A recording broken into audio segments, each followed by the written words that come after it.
Assalamualaikum warahmatullahi wabarakatuh. Segala puji bagi Allah Tuhan semesta alam, yang mana dengan rahmat dan karunia Allah lah kita dapat menikmati nikmat sehat, nikmat waktu luang, nikmat iman serta nikmat panjang umur.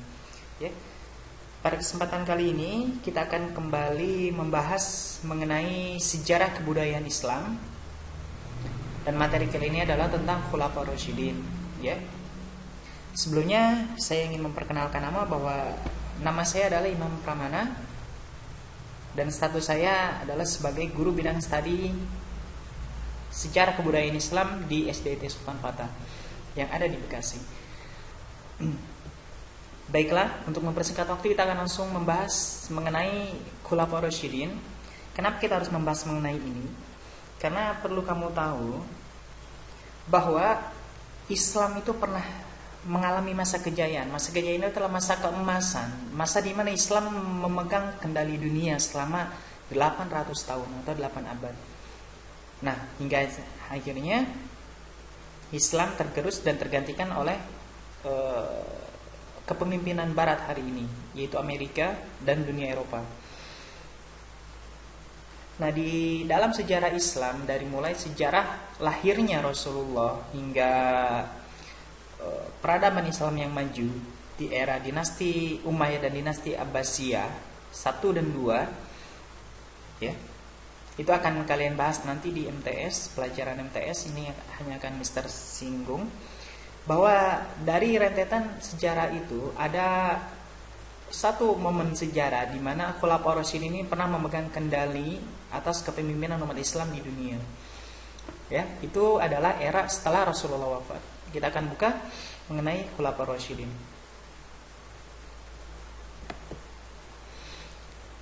Oke, Khulafaur Rasyidin berasal dari dua kata, khulafa dan rasyidin, ya. Khulafa itu berarti khalifah, pengganti, itu kata jamak dari kata khalifah. Sedangkan kata rasyidin itu memiliki arti mendapat petunjuk. Jadi Khulafaur Rasyidin adalah pengganti yang mendapatkan petunjuk. Nah, maksudnya apa? Pengganti yang mendapatkan petunjuk. Pengganti di sini adalah Khulafaur Rasyidin ini mulai berdiri ketika Rasulullah itu wafat. Ya. Dan ingat, ketika Rasulullah wafat, Rasulullah tidak menunjuk orang yang harus menggantikan beliau. Siapa? Ya. Karenanya khawatir ketika Rasulullah wafat, risalah kenabian, orang yang ditanya sebagai pusat dari pusat dari wawasan keagamaan, pemimpin agama itu hilang. Lalu Rasulullah tugasnya sebagai pemimpin negara, kepala negara itu hilang, juga sebagai kepala pemerintahan hilang. Nah, inilah makna dari Khulafaur Rasyidin, pengganti yang mendapatkan petunjuk.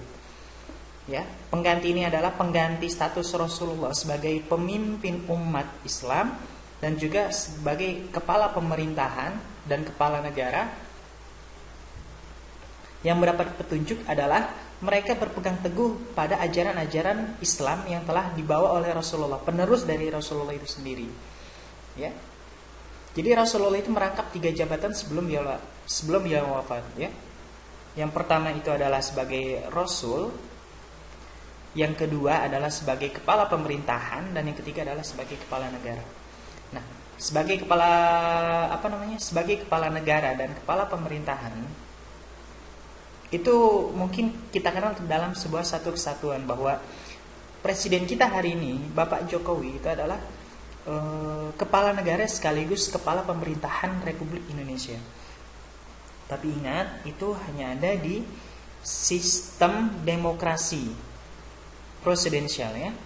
Nah, itu kita menganut sistem itu. Lalu untuk pembedaan antara kepala negara dengan kepala pemerintahan itu kita bisa lihat di sistem monarki yang ada di Inggris, Ratu Elizabeth, atau yang ada di Malaysia, tetangga dekat kita. Nah, di Inggris Ratu Elizabeth itu hanyalah sebagai kepala negara, simbolik, ya. Tapi dia tidak memegang pemerintahan. Nah, yang memegang pemerintahan adalah pengganti.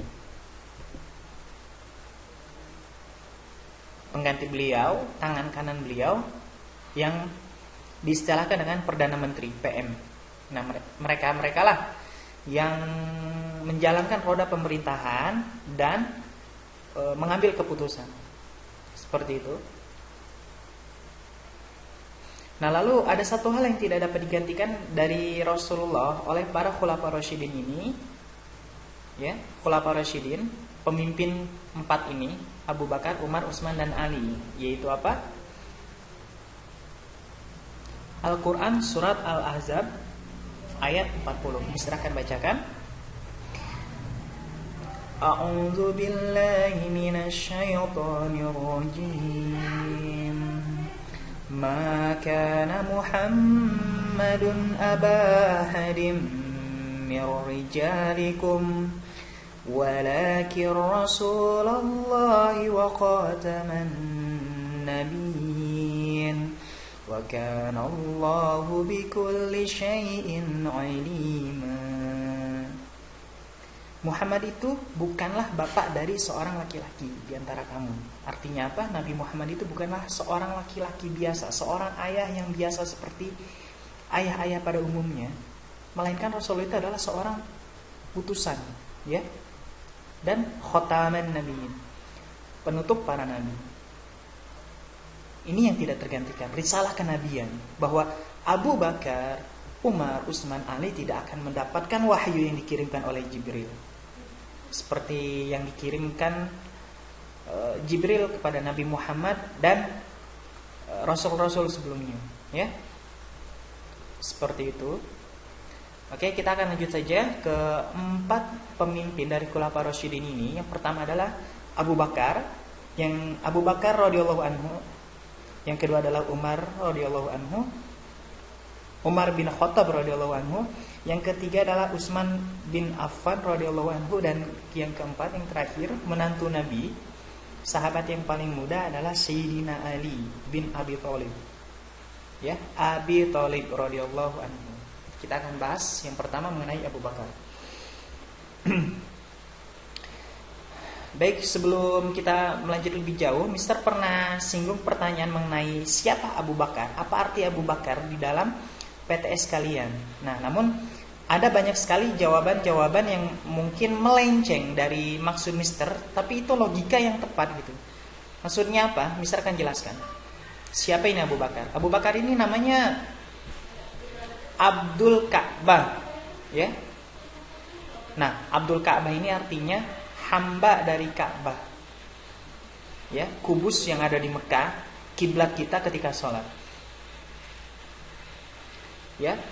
Nah, lalu Rasulullah itu mengganti namanya dengan Abdullah, sebagaimana seperti nama ayahnya Rasulullah sendiri, Abdullah, hamba Allah. Nah, nama lengkapnya akhirnya menjadi Abdullah bin Abi Quhafa At-Tamimi. Nah, At-Tamimi adalah bani suku yang seringkali mengeluarkan atau mencetak generasi-generasi prestasi yang disegani gitu loh, ya.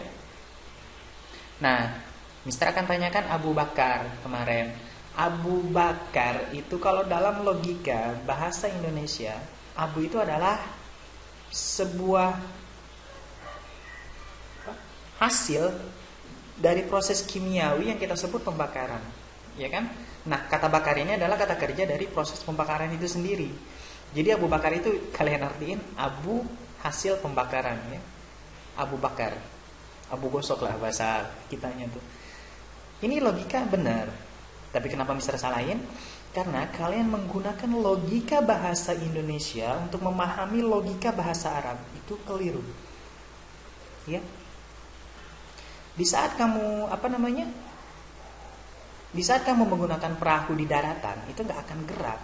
Atau mobil motor kamu cemplungin ke dalam air untuk bisa berenang, enggak. Motor di darat, perahu di air, seperti itu, ya. Logikanya sudah benar, tapi salah penempatan. Nah, kata Abu Bakar itu berasal dari 2 kata, abun, ayah. Nah, Bakar ini adalah anak sulung. Anak sulungnya itu siapa? Itu Siti Aisyah yang menjadi istri Rasulullah. Nah, Karenanya Abu Bakar ini panggilan yang diberikan oleh Rasulullah kepada ayah mertuanya, ya. Kalau bahasa kita ya ayah mertua. Oke. Nah, di masa Abu Bakar ini adalah khalifah yang pertama. Abu Bakar ini, nah beliau itu menjadi khalifah berdasarkan musyawarah antara kaum Muhajirin dengan kaum Ansor. Kita tahu bahwa kaum Ansor adalah penduduk asli Mekah dan Muhajirin adalah orang yang berhijrah dari Mekah ke Madinah. Nah, di saat Rasulullah wafat, khawatir akan ada pemberontakan dari dari suku-suku yang pernah berbaiat kepada Rasulullah untuk mengabdi. Akhirnya langsunglah dimusyawarahkan untuk menunjuk siapa yang berhak untuk menggantikan Rasulullah sebagai Khulafa Rasyidin yang pertama, ya. Pengganti Rasulullah. Oke, lanjut yang kedua adalah Umar ibnu Khattab, ya. Nah, beliau ini 13 tahun lebih muda dari Nabi Muhammad. Beliau ini orangnya yang paling berani. Nah, ibunya Umar bin Khattab itu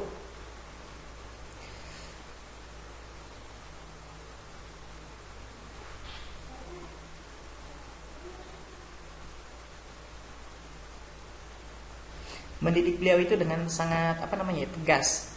Nah, karenanya beliau ini menjadi salah satu orang yang sangat ditakuti. Bahkan beliau dijuluki sebagai singa padang pasir. Nah, kita tahu singa itu adalah binatang yang sangat lembut di saat dia kenyang dan nyaman.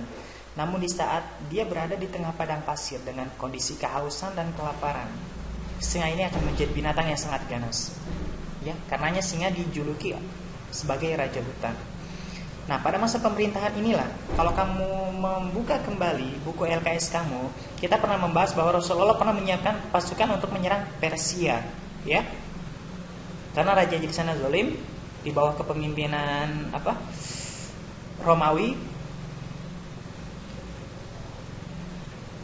Nah, pada era Rasulullah belum sempat ke Persia, akhirnya jatuh sakit, dan waktu itu pasukan itu diganti kepemimpinannya oleh, nah, Mister akan coba cari tahu untuk daya ingat kalian, ya. Ada yang menggantikan Rasulullah, itu salah satu dari sahabat yang syahid. Nah, anaknya beliau lah ditunjuk. Ya, pada masa Abu Bakar, Islam itu sudah ke Mesir, ke Irak, Syam, dan negeri-negeri Persia lainnya. Oke, kita akan lanjut. Selanjutnya adalah Sayyidina Utsman.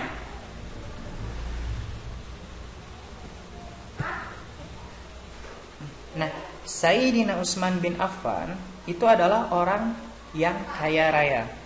Pernah Mister singgung sebelumnya. Jika kamu mau tahu lagi, akan Mister ulang bahwa Nabi Muhammad ini bukanlah orang yang miskin, orang yang tidak punya apa-apa.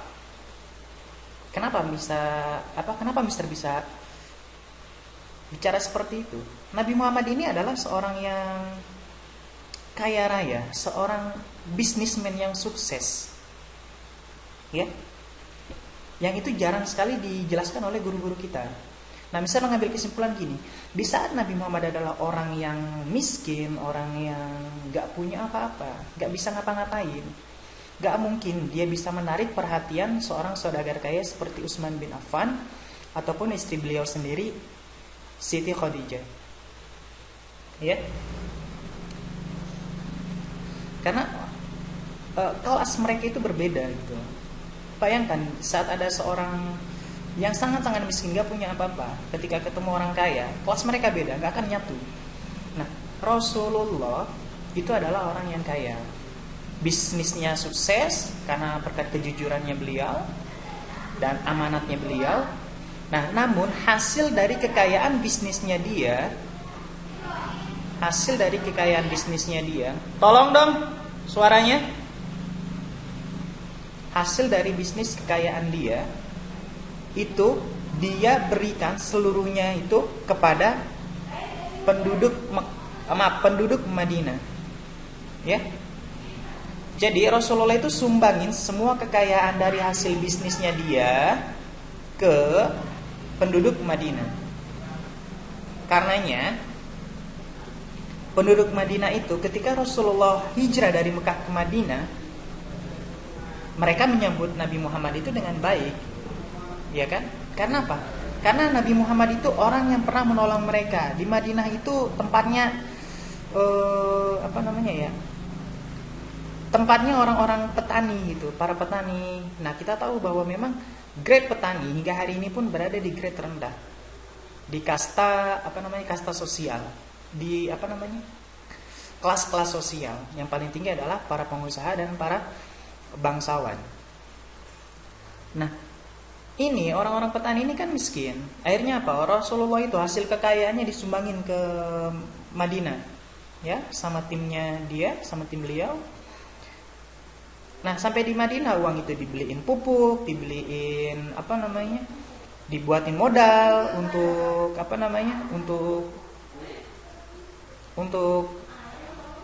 membuka warung kecil-kecilan seperti itulah, ya. Seperti itu. Jadi sangat-sangat wajar jika ketika Rasulullah hijrah dari Mekah karena perlakuan penduduk Mekah yang tidak bisa menerima Islam, akhirnya beliau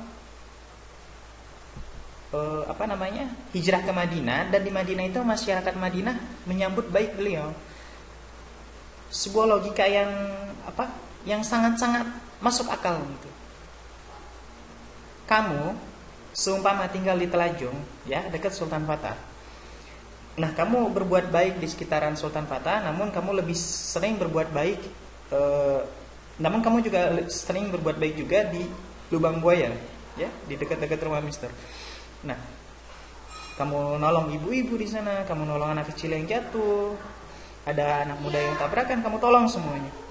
Nah, ketika orang-orang di Telajung itu mulai mengusik kamu, nggak suka sama kamu, akhirnya kamu diusir dari situ. Nah, ketika kamu datang ke Lubang Buaya minta pertolongan, orang-orang rindu sama kamu, orang-orang udah kenal kamu, ya kan? Karena kamu pernah menolong mereka.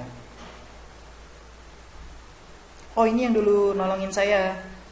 Oh, ini dulu yang bantu anak saya jatuh, akhirnya dia nolong. Dan oh, ini dulu yang nyelamatin anak saya dari tabrakan. Oh, ini dulu yang nyelamatin anak dari dari kecelakaan. Nah, itu karena pernah menolong, pernah terlibat secara emosional dan aksi di sana. Akhirnya Rasulullah ketika datang dari Mekah ke Madinah, orang-orang Madinah menyambut baik Rasulullah, orang yang pernah menyelamatkan mereka. Seperti itulah, ya. Rasulullah itu adalah seorang saudagar yang kaya raya, ya, seorang bisnismen yang sukses, mobilnya, tanahnya di mana-mana. Era itu, ya.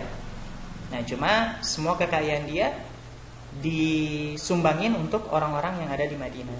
Seperti itu. Nah, Utsman sendiri adalah orang yang kaya raya, dan juga dia adalah seorang penulis wahyu terkenal. Karena kita tahu bahwa Al-Quran yang turun kepada Rasulullah di Gua Hira, wahyu pertama ayat Al-Alaq ayat 1 sampai 5, itu Rasulullah tidak pernah mengenyam pendidikan, tidak pernah sekolah. Ya, karenanya Rasulullah itu menyuruh orang untuk menulis wahyunya. Nah, kalau kamu nggak bisa nulis, susah nulis, nah, kamu bisa nyuruh orang nanti untuk nulisin kamu. Tentunya kamu harus bayar. Jadi kamu harus jadi saudagar yang kaya raya, seperti Utsman. Oke. Usia beliau itu 5 tahun lebih muda dari Nabi Muhammad, ya. Nah, di era Utsman ini Al-Quran ini mengalami kodifikasi. Apa itu kodifikasi? Kodifikasi itu adalah sebuah upaya pembukuan Al-Quran. Karena di eranya Rasulullah itu Al-Quran dihafal. Nah, para penghafal Al-Quran, para hafiz itu banyak yang meninggal di medan perang sebagai syuhada, sebagai orang-orang yang syahid. Nah, para sahabat, keempat sahabat ini, Umar, Utsman, Abu Bakar, Ali, mereka ketakutan. Oh, ini kalau misalkan para penghafal Al-Quran wafat semua, Al-Quran akan dikubur bersama para syuhada itu, dan akhirnya hanya meninggal kenangan sejarah. Nah, akhirnya dibicarakanlah, karena memang resikonya ketika membukukan Al-Quran itu adalah melakukan sebuah bid'ah, gitu kan, sesuatu yang tidak ada pada era Rasulullah. Nah, ini ditakutkan para sahabat, ini bid'ah yang buruk atau baik gitu. Karenanya di era Utsman ini diambil keputusan bahwa perlu diadakan pembukuan Al-Qur'an. Ya.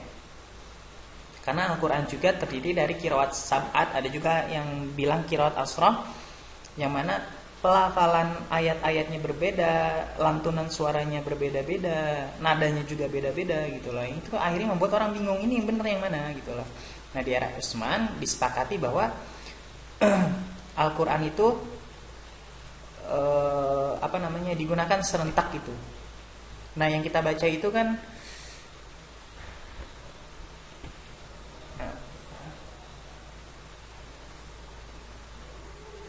Mister lupa Toriko riwayat Hafiz, Torikahnya Ubaid bin Sobah dan Amr bin Sobah. Mister lupa ininya, atasnya. Mister, ya udahlah, nanti Mister akan buka lagi di sesi pertanyaan. Kalau misalkan memang ada yang ingin tahu mengenai qiraat sab'at.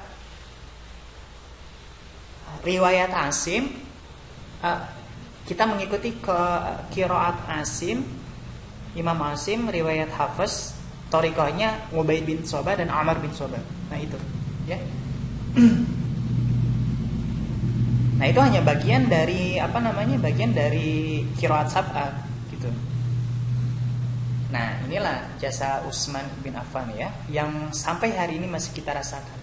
Dan penyusunan Al-Quran pun, surat pertama Al-Fatihah dan yang terakhir adalah An-Nas, itu menurut hasil perundingan para ulama ketika itu ya, para sahabat Rasulullah. Karena kita tahu bahwa ayat yang pertama turun dari malaikat Jibril ke Nabi Muhammad itu Iqra, Al-Alaq ayat 1 sampai 5. Tapi kok Al-Alaq tidak ditaruh di urutan pertama? Itu berarti hasil perurutan Al-Qur'an hari ini adalah hasil usaha para ulama, ya. Bukan ada di era Rasulullah. Perlu kalian paham. Oke? Selanjutnya adalah sahabat yang terakhir, Sayyidina Ali bin Abi Thalib. Nah, Ali ini dia selisihnya 30 tahun dari Rasulullah dan tanggal lahirnya sama, 12. Bedanya Rasulullah itu Rabiul Awal, Ali adalah bulan Rajab, ya. Nah, Sayyidina Ali ini dulu namanya As'ad, yang artinya singa. Nah, ayahnya kemudian diganti namanya menjadi Ali. Nah, pada era inilah era terakhir dari yang kita sebut Khulafa Rasyidin. Karena di era ini Ali setelah mengganti pejabat-pejabat yang cakap, membenahi keuangan negara, memajukan bidang ilmu, teknologi dan bahasa serta pembangunan. Itu ada orang-orang yang tidak senang gitu loh, dengan sistem pemerintahannya Ali. Salah satunya itu yang melakukan pemberontakan adalah Muawiyah bin Abi Sufyan, kalau nggak salah memang beliau. Ya, Ali ini adalah sahabat yang paling cerdas di antara keempat sahabat. Di antara keempat sahabat itu, yang tiga, nah Ali ini yang paling pintar. Karena Rasulullah itu pernah bilang bahwa jika Rasulullah, aku adalah kotanya ilmu, maka Ali ini adalah babul ilm, ya. Pintu dari segala ilmu. Seperti itu. Nah, Ali ini dia mundur dari kekuasaannya karena dikudeta oleh Muawiyah bin Abi Sufyan. Nah, ketika era Muawiyah bin Abi Sufyan terbentuklah dinasti Umayyah. Lalu nanti ada dari keturunan Rasulullah membentuk dinasti Abbasiyah. Nah, mereka selalu berganti-gantian selama 2 kali ya. Umayyah 1, Abbasiyah 1, nanti akan runtuh lagi keduanya, diganti Umayyah 2 dan Abbasiyah 2 hingga nanti sampai ke Persia. Ya. Sampai juga ke Spanyol sana, tempatnya Ronaldo. Nah, di era itulah sebenarnya, di era dinasti Umayyah dan Abbasiyah itulah Islam mencapai kejayaan sampai 800 tahun atau 8 abad memimpin dunia. Sebelum akhirnya runtuh di kekhalifahan Islam terakhir. Di saat Abbasiyah 2 runtuh yang ada di Spanyol sana, ya, Cordova. Lalu Islam terpecah menjadi tiga kekuatan Islam, tiga kekuatan kekhalifahan. Satu, kekhalifahan kekhalifahan Turki Utsmani yang ada di daerah Turki sana. Yang kedua itu Sunni ya. Sunni itu mengikuti keempat imam ini. Nah, seperti kita di Indonesia ini agamanya Sunni. Nah, lalu ada di India masih Sunni juga, namanya Kerajaan Mughal. Itu agamanya Islam mereka.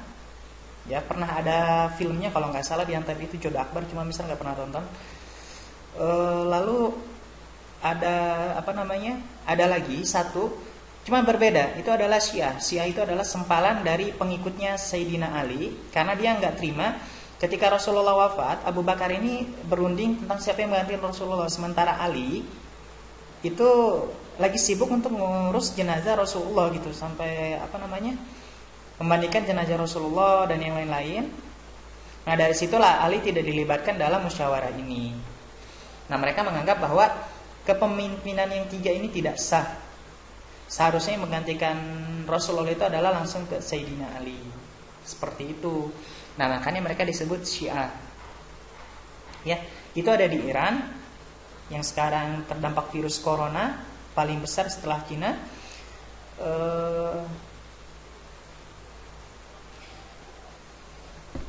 Di sana itu pernah ada dinasti Safawi.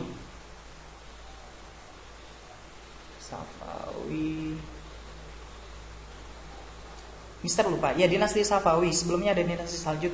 Yang jelas mereka itu adalah aliran beragama Syiah yang memang berbeda dengan kita. Ya.